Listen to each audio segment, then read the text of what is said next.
You को आ कब पढ़ते हैं? तो यहाँ पर चलिए मैं आपको समझा देती हूँ यू को, लेकिन दोबारा बता रही हूँ तो आपको और अच्छे से समझ में आ गया होगा। अगर यू कहीं पर भी बीच में होता है तो हम यू को अ पढ़ते हैं। और कौन सा आ पढ़ते हैं? जो छोटा आ। वैसे तो अ लिखा नहीं जाता, लेकिन कहीं पर भी अगर अ की आवाज आ रही होगी जैसे कि बस, तो आ हमारे मुंह से निकलता है ना, टब, फन, हट, तो आ कहीं ना कहीं मुंह से निकलता है छोटा आ। यहाँ पर आ का डंडा नहीं लगा रहे हैं, हम यहाँ पर फान नहीं पढ़ रहे हैं, यहाँ पर हमने आ का डंडा नहीं लगाया है। यहाँ पर हम कौन से आ की बात कर रहे हैं? जो छोटा आ होता है, सिर्फ हमारे मुंह से निकलता है लेकिन लिखा नहीं जाता है आ का डंडा। तो कहीं पर भी अगर आ की आवाज आए ना, तो आपको आ की आवाज के लिए यू लिखना होता है। क्या लिखते हैं? यू लिखते हैं, जैसे कि सब जगह हमने यू लिखा है। तो यहाँ पर हम इसे फोन नहीं पढ़ेंगे। क्या पढ़ेंगे इसे? ओ पढ़ेंगे, ब ओ स, ट ब, फ न, हो टू। ठीक है। तो कहीं पर भी अगर यू बीच में आएगा तो समझ जाइए वहां पर हम उसे आ पढ़ेंगे। और अगर आपको छोटा सा मान लीजिए वर्स लिखना है, टब लिखना है, या फिर मान लीजिए मच लिखना है, सच लिखना है। सच कैसे लिखते हैं? देखिए, स च। अब इसको हम कैसे लिखेंगे? एस लिखेंगे, उसके बाद सी एच लिखेंगे। लेकिन ऐसा लिखना तो गलत होगा ना। अगर मान लीजिए आपको ऐसे लिखना हो तो क्या ये सही माना जाएगा? आप एक बार, मैं अभी आपको दोबारा से समझाऊंगी। देखिए, मैंने बोला सच लिखिए, तो आप कैसे लिखेंगे? एस लिख देंगे और सी एच लिख देंगे, बीच में कोई मात्रा नहीं लगाएंगे, क्योंकि आप सोचेंगे यहाँ पर कोई मात्रा नहीं है। अगर आप कोई नाम लिख रहे हैं तो उसमें ए लगाना है, लेकिन अगर कोई वर्ड मीनिंग है तो उसमें ए कभी नहीं लगाना है। छोटे आ के लिए उसमें हम क्या लगाते हैं? क्योंकि इन दोनों के बीच में कोई मात्रा नहीं है, तो हम क्या लिखेंगे? यू लिखेंगे, क्योंकि यू होता है छोटा आ वर्ड मीनिंग में। ठीक है। तो क्या लिखेंगे? यू लिखेंगे। अगर आ की आवाज आ रही है छोटे आ की, तो यहाँ पर अब अगर मान लीजिए आ का डंडा है तो हमें ए ही लिखना है, लेकिन आ का डंडा वहां आएगा जहां पर आप किसी का नाम लिख रहे हैं। यहाँ पर नाम नहीं लिख रहे हैं, यहाँ पर हम वर्ड मीनिंग बोल रहे हैं, तो अ छोटा आएगा। तो यू क्यों लिखा जाता है? क्योंकि आ की आवाज के लिए यू लिखते हैं। और अगर कहीं पर भी बीच में यू होगा तो उसको अ पढ़ेंगे, यानी कि ऐसे नहीं, बा, तेज आवाज में नहीं, धीमी आवाज में। ठीक है। तो जिन लोगों को समझ में नहीं आ रहा है वो लोग मुझे बाद में मैसेज कीजिएगा, क्योंकि इतना तो आप लोगों को पता चल गया होगा कि अगर कहीं पर भी बीच में यू होता है तो यू को अ पढ़ते हैं। बहुत ही सिंपल है, इसमें आपको कुछ भी समझने वाली बात नहीं है। आपको अभी भी समझ में नहीं आया? देखिए, अगर बीच में यू होता है तो यू को अ पढ़ते हैं। क्या पढ़ते हैं? अ पढ़ते हैं। अगर बीच में यू होता है तो यू को आ पढ़ते हैं। इसे लिख लीजिए, फिर मैं आपको मात्रा कब पढ़ते हैं। तो देखिए, वैसे तो यू को ज्यादातर बड़े ऊ की मात्रा पढ़ते हैं, यानी कि तेज आवाज में, लेकिन छोटे ऊ की मात्रा। अगर आप हमारे पास इंग्लिश सीखना चाहते हैं तो आपको बस इस नंबर पे फ़ोन करना है। उसके बाद हम आपका ग्रुप में नाम ऐड करेंगे और आप इंग्लिश सीख सकते हैं, जिसमें 1 महीने में आपको इंग्लिश पढ़ना सिखा दिया जाएगा। फिर आपको चाहे बिल्कुल इंग्लिश ना आती हो, आपको फिर भी इंग्लिश सिखा दी जाएगी। जल्दी से कॉल कीजिए। कब पढ़ते हैं ये बहुत इंपॉर्टेंट है। कुछ ही ऐसे वर्ड मिलेंगे जहां पर यू को छोटे ऊ की मात्रा पढ़ते हैं। वो कौन सी वर्ड मीनिंग है? मैं आपको लिखवा देती हूँ, जैसे कि बुल। यहाँ पर आप इसे बल तो नहीं पढ़ सकते, क्या पढ़ते हैं इसे? बुल। उसके बाद है दूसरी, है आपकी फुल। आपने पढ़ा भी होगा, क्योंकि ये छोटे ऊ की मात्रा है। फुल, फूल ऐसा तो नहीं पढ़ सकते ना, धीमी आवाज में पढ़ना है क्योंकि ये छोटी मात्रा है। ठीक है। उसके बाद है पुस, पी यू एस एच। क्या पढ़ रहे हैं? पुस। उसके बाद है चौथा, है आपका put, P U T, put. Okay. उसके बाद है, एक मिनट थोड़ा सा यहाँ लिख देती हूँ। पांचवा है आपका पूसी, पू सी, यहाँ लिख देती हूँ, पू। देखिए, कहीं पर भी अगर लास्ट में ई की मात्रा लिखनी है, क्या लिखनी है? लास्ट में अगर बड़ी ई की मात्रा लिखनी है, यानी कि ई की मात्रा छोटी बड़ी, बड़ी ई की मात्रा लिखनी है, तो हमेशा लास्ट में ई की मात्रा के लिए वाई लिखा जाता है। कभी भी आई नहीं लिखते हैं, ज्यादातर वाई ही लिखा जाता है। कुछ ही ऐसी एक दो वर्ड मीनिंग होंगे जहां पर आई वगैरह लिखेंगे या फिर ए लिखेंगे, लेकिन अगर आपको ज्यादातर आपने देखा होगा लास्ट में वाई लिखना होता है बड़ी ई की मात्रा के लिए। ठीक है, यहाँ पर आपने देखा कि हमने सभी में क्या पढ़ा है, छोटे ऊ की मात्रा, छोटे ऊ की मात्रा, छोटे ऊ की मात्रा। अब आप सोच रहे हैं कि हमें कैसे पता चलेगा, तो ये 5 ऐसी वर्ड मीनिंग है जहां पर हम क्या पढ़ते हैं। देखिए, ये 5 ऐसी वर्ड मीनिंग है जहां पर हम ऊ की मात्रा पढ़ते हैं। क्या पढ़ते हैं, ऊ की मात्रा। इन 5 के सिवा और कहीं नहीं पढ़ते हैं।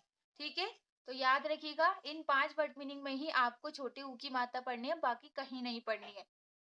ठीक है, अगर यू के बाद एक वर्ड छोड़ के ई होता है तो यू को या तो बड़े ऊ की मात्रा पढ़ते हैं या फिर यू पढ़ते हैं।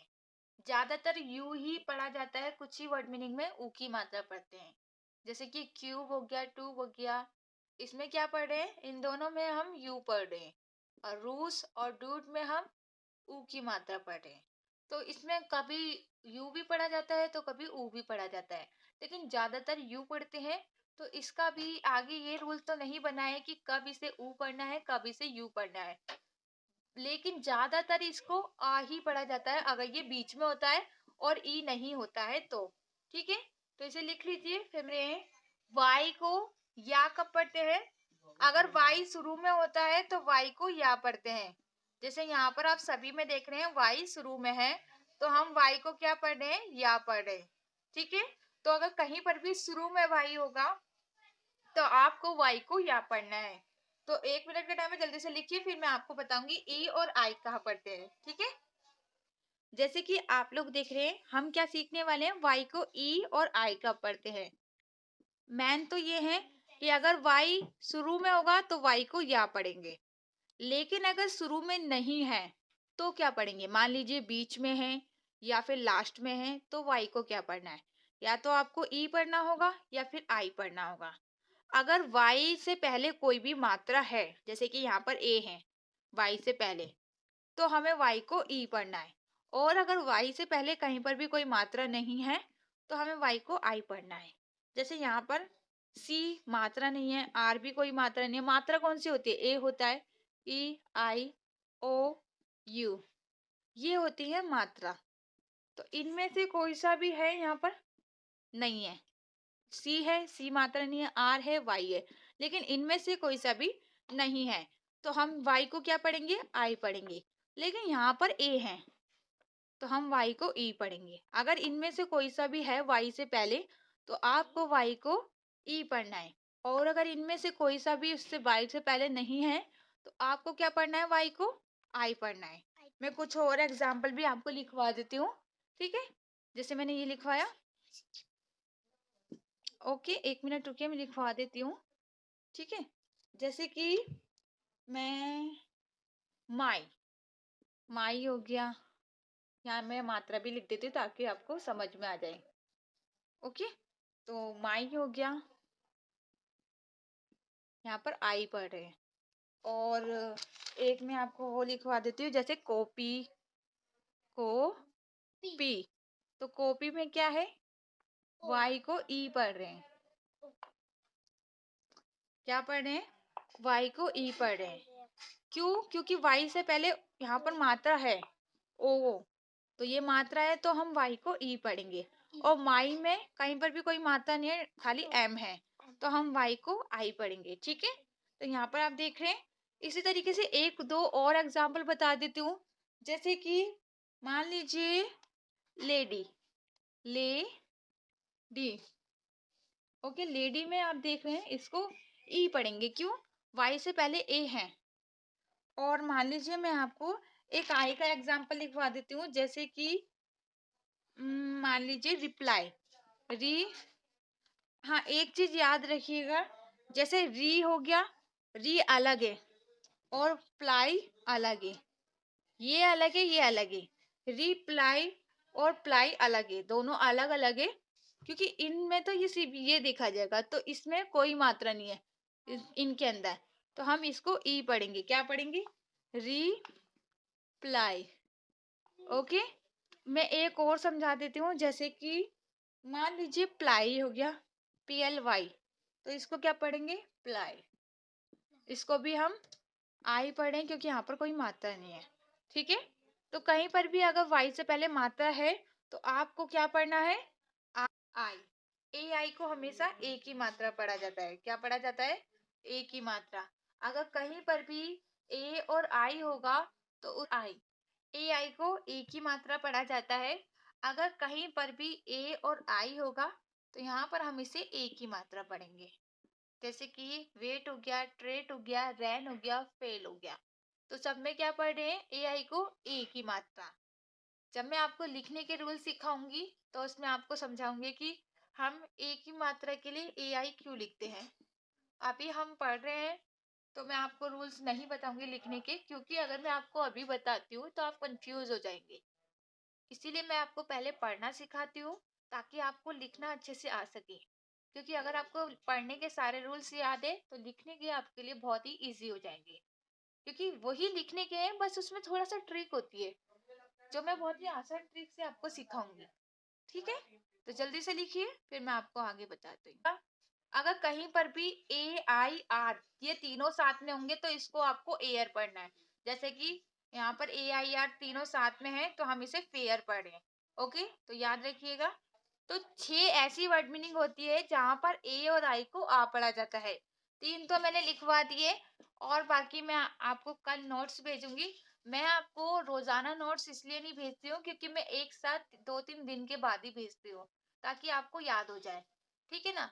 तो मैं आपको कल जितने भी हैं यहाँ तक ए आई तक सारे नोट्स भेज दूंगी। ओके, तो आप यहाँ पर इसे लिख लीजिए, फिर मैं आपको आगे समझाऊंगी। आपको जितने नाम दिए हैं सारे लिखवाऊंगी लेकिन कुछ एक्स्ट्रा भी लिखवा रही हूँ, जैसे कि दमन। तो आप याद रखिएगा, ये चीज मैं आपको कई बार बता चुकी हूँ कि अगर हम जैसे कि दमन लिख रहे हैं तो हम इस तरीके से तो नहीं लिख सकते ना, ये तो गलत होगा, है ना? ये क्या कभी आपने इस तरीके से नाम लिखा हुआ देखा है? नहीं देखा होगा। तो हमेशा अगर आगा डंडा हो या ना हो आपको ए जरूर लगाना है नामों में। यहाँ पर मैं वर्ड मीनिंग की बात नहीं कर रही, किसकी बात कर रही हूँ? नाम। अगर हम कोई नाम लिख रहे हैं जैसे डी, दा का डी आया तो इसके साथ ए लिखना होगा। माँ का एम आया, इसके साथ ए लिखना होगा। लेकिन लास्ट वाले में ए जब लिखते हैं जब आका डंडा होता है, वैसे ही हम नहीं लिख सकते। लेकिन बाकी सब में हमें ए लगाना ही होता है, फिर चाहे आका डंडा हो या फिर ना हो। ठीक है, तो दमन इसलिए इस तरीके से लिखा गया है। उसके बाद रमेश, तो रा के लिए आर होगा। ठीक है, और ए हमें जरूर लिखना होता है तो ए जरूर लगाएंगे। उसके बाद माँ, माँ पे ए की मात्रा, क्योंकि माँ पे ए की मात्रा है तो हम यहाँ पर ए लगाने की जरूरत नहीं है क्योंकि यहाँ पर मात्रा है। तो आपको ए नहीं लगाना है, तो हम क्या करेंगे? माँ के लिए एम लिखेंगे और ए की मात्रा के लिए ए लिखेंगे। ठीक है, र, में और सा के लिए एस एच लिख, सॉरी एस लिखेंगे खाली। लेकिन ये वाला शाह है तो हम एस एच लिखेंगे। ठीक है, क्या लिखेंगे? एस और एच। तो जल्दी से इसे शरद, मान लीजिए आपको लिखना है सा तो आपको एस एच ए लिखना होगा, फिर आपको लिखना है रा तो आर ए लिखेंगे। फिर दा, दा कहाँ पर है? लास्ट में है। अगर लास्ट में होगा तो हम ए जरूर जब ही लगाएंगे जब आ का डंडा होगा। अगर आ का डंडा नहीं है तो हम ए नहीं लगाएंगे। तो यहाँ पर हम सिर्फ डी लिखेंगे, ए नहीं लगाएंगे। तो यहाँ पर आपने देखा शरद में हमने ए क्यों नहीं लगाया? हमको छोटा छोटा करके लिखना है, जैसे कि माँ नो, पहले माँ लिखेंगे फिर नो लिखेंगे एन ओ। उसके बाद हर लिखेंगे, एच के लिए, हा के लिए एच लिखेंगे और ए जरूर लगाएंगे, रा के लिए आर लिखेंगे, मनोहर। ठीक है, फिर इसके बाद मैं आपको मुश्किल नाम बताऊंगी जैसे कमल। तो कमल में क्या है? का के लिए के लिख रहे हैं, ए जरूर लगाएंगे। माँ के लिए एम लिख रहे हैं, ए जरूर लगाएंगे। और लास्ट वाले ला के लिए सिर्फ एल लिखेंगे, लास्ट में ए की मात्रा नहीं लगाएंगे। ठीक है, अब मैं आपको थोड़े मुश्किल नाम बता, मुश्किल लगते हैं और यही नाम ऐसे होते हैं जो हमें लिखने में बहुत ही ज्यादा ऐसे लगते हैं कि हमें आते ही नहीं है, इसकी वजह से हम नाम भी नहीं लिख पाते। तो चलिए मैं यही नाम आप अगर आप हमारे पास इंग्लिश सीखना चाहते हैं तो आपको बस इस नंबर पे फ़ोन करना है। उसके बाद हम आपका ग्रुप में नाम ऐड करेंगे और आप इंग्लिश सीख सकते हैं, जिसमें 1 महीने में आपको इंग्लिश पढ़ना सिखा दिया जाएगा। फिर आपको चाहे बिल्कुल इंग्लिश ना आती हो, आपको फिर भी इंग्लिश सिखा दी जाएगी। जल्दी से कॉल कीजिए। आपको पहले बता देती हूँ कि इनको कैसे लिखना है। जैसे कि ये वाली आप देख रहे हैं, इसको किस तरीके से शब्द को लिखते हैं। जैसे कि ये बना है श और रा से। किससे बना है? श और रा से। मैं यहाँ पर आपको दिखा देती हूँ, श प्लस रा। ठीक है, तो सा के लिए क्या होता है? एस एच होता है, और रा के लिए क्या होता है? आर होता है। क्योंकि ये जो रा है इसे आधा रा माना जाता है, इसलिए यहाँ पर बीच में एक ही मात्रा नहीं लगाएंगे। तो अगर कहीं पर भी इस तरीके से लिखा है शब्द, तो आपको उसके लिए क्या लिखना है? S H R. क्या लिखेंगे आप? श र श्र। इसको इस तरीके से पढ़ा जाता है क्योंकि ये दो शब्दों से मिलके बना है। तो हम क्या लिखेंगे? S H R. क्योंकि आ का डंडा है तो ए तो जरूर लिखेंगे, नहीं होगा तब भी लिखेंगे। उसके बाद वा के लिए क्या लिखते हैं? वा के लिए वी लिखते हैं। अगर धीमी आवाज में आ रहा है तो वी लिखेंगे, तेज आवाज में है तो डब्लू लिखेंगे। क्योंकि यहाँ पर आ का डंडा नहीं है लेकिन हमें ए जरूर लगाना होता है, इसलिए हमने ए लिखा। फिर है अड़ा। तो अड़ा के लिए क्या लिखते हैं? हमेशा एन लिखते हैं। क्या लिखते हैं? एन लिखा जाता है। कहीं पे भी अड़ा होगा तो हम इसके लिए एन लिखेंगे, क्योंकि इसे न की आवाज बोली जाती है। ठीक है, उसके बाद देखिए, अगर आपको मुश्किल नाम नहीं लिखने आते हैं तो सबसे पहले आपको संयुक्त शब्दों को याद करना होगा। वो मैंने आपको एक नोट्स भेजे होंगे जिसमें सारे नाम की लिस्ट होगी, यानी कि उसमें सारे शब्द होंगे आ से लेके ज्ञा तक। कुछ ऐसे भी जो संयुक्त होते हैं तो उसको आपको याद करना होगा। ज्ञा ज्ञानी में क्या होता है? ये भी दो शब्दों से मिलके बना होता है, ग प्लस या। तो इसको हम कैसे, गा के लिए क्या होता है? जी होता है, और या के लिए वाई होता है। तो इसके लिए हम क्या लिखेंगे? जी वाई। ठीक है, तो आपको दिख रहा है ये है संयुक्त शब्द, और इसमें हमें ए लिखना होगा। तो ये हमारा ज्ञ हो गया। ना के लिए हम एन लिखेंगे, और एक ही मात्रा के लिए क्या लिखते हैं? एक ही मात्रा के लिए हमें ए लिखना होता है। ठीक है, ज्ञा ने। अब हम लिखेंगे ये, क्योंकि पहले हम अगर कोई भी बड़ा नाम है तो पहले उसको छोटा करके लिखिए। जैसे हमने ये लिख दिया, ज्ञाने। अब इसमें श्योर किस तरीके से लिखेंगे? शाह के लिए सिंपल एस एच लिख देंगे, ए नहीं लगाएंगे। अगर कोई भी शब्द आधा है तो हम उसके लिए ए नहीं लगाते हैं, तो वो आधा माना जाता है। इसीलिए मैंने आपको बोला कि अगर वह है तो उसके लिए बी लिखना है और ए जरूर लिखना है। क्यों? क्योंकि अगर आप वह के साथ ए नहीं लगाएंगे वी के साथ तो वो आधा व माना जाएगा। और लास्ट में हम नहीं लगाते हैं क्योंकि लास्ट में आ की आवाज नहीं आती है। ठीक है, जैसे कि आपने बोला ज्ञानेश्वर, तो अब मान लीजिए कोई भी नाम है, मैंने बोला राम, तो लास्ट में आ नहीं आता है। इसीलिए हम लास्ट में कभी भी ए नहीं लगाते हैं जब तक आ का डंडा ना हो। तो ज्ञाने लिख दिया। उसके बाद सा का एस एच लिखेंगे। वा का क्या लिखेंगे? ये यहाँ पर वा के लिए हमें डब्लू लिखना होगा। क्या लिखना होगा? डब्लू, क्योंकि ये थोड़ा तेज आवाज में पढ़ा जाता है। और ए लगाएंगे क्योंकि हमें ए जरूर लिखना होता है, क्योंकि ये तो आधा नहीं है ना, ये पूरा है। और रा के लिए आर लिख देंगे क्योंकि ये लास्ट में है, तो हमें यहाँ पर ए लिखने की जरूरत नहीं है। यहाँ पर आपको दिखेगा नहीं इसलिए मैंने यहाँ पर इसे लिख दिया है। ठीक है, 1 मिनट में थोड़ा इधर कर देती हूँ, यहीं लिख देती हूँ। ठीक है, आप कंफ्यूज ना हो। ओके, तो इसको साथ के साथ लिखते रहिए ताकि आपको कंफ्यूजन ना हो। उसके बाद मन मार, इसको किस तरीके से लिखेंगे? देखिए, पहले माँ के लिए एम लिखेंगे, ए लगा देंगे क्योंकि माँ आधा नहीं है। उसके बाद ना के लिए एन लिखेंगे लेकिन यहाँ पर ए नहीं लगाएंगे। क्यों? क्योंकि ना तो आधा है ना, तो हमें ए नहीं लगाना है। और इसके ए से ही हमें पता चलेगा कि ये आधा है या। ठीक है, उसके बाद हमें क्या लिखना है? हमने ये लिख लिया मान लीजिए। अब हमें मार, इसको लिखना है एम। ए जरूर लगाना है क्योंकि ए हो तब भी लगाना है आ का डंडा, और नहीं है तब भी लगाना है।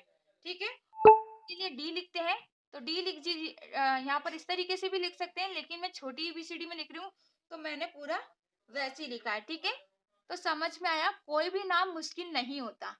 बस हमें थोड़ा सा मुश्किल क्या लगता है, जो ये संयुक्त शब्द होते हैं।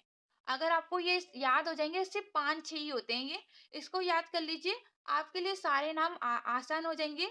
अगर हाँ आधा है तो आपको उसके लिए थोड़ा सा तो याद रखिएगा, कहीं पर भी अगर आधा है तो आपको ए नहीं लगाना है, और अगर आधा नहीं है तो ए जरूर लगाना है, सिर्फ लास्ट वाले को छोड़ के। अब जैसे कि मैंने आपको इसका बताया था, इसका क्या आता है, एस एच आर। ठीक है, ए की मात्रा के लिए ई लिखेंगे, और या के लिए वाई लिखेंगे, और ए हमें जरूर लगाना होता है, सा के लिए एस लिख देंगे। ठीक है, तो ये हमारा कितना आसान है, आपको खुद ही दिख रहा है। अब आपको कुछ नाम मैं खुद लिखने के लिए दूंगी, वो आपको मुश्किल नाम लिखने, खुद को लिखने हैं। जैसे कि आज की क्लास में मैंने आपको सिखाया है, जो थोड़े मुश्किल नाम होते हैं उसको कैसे लिखते हैं। तो उम्मीद करती हूँ अब आप गलतियां नहीं करेंगे और इसको सही से लिखेंगे। अगर आप हमारे पास इंग्लिश सीखना चाहते हैं तो आपको बस इस नंबर पे फ़ोन करना है।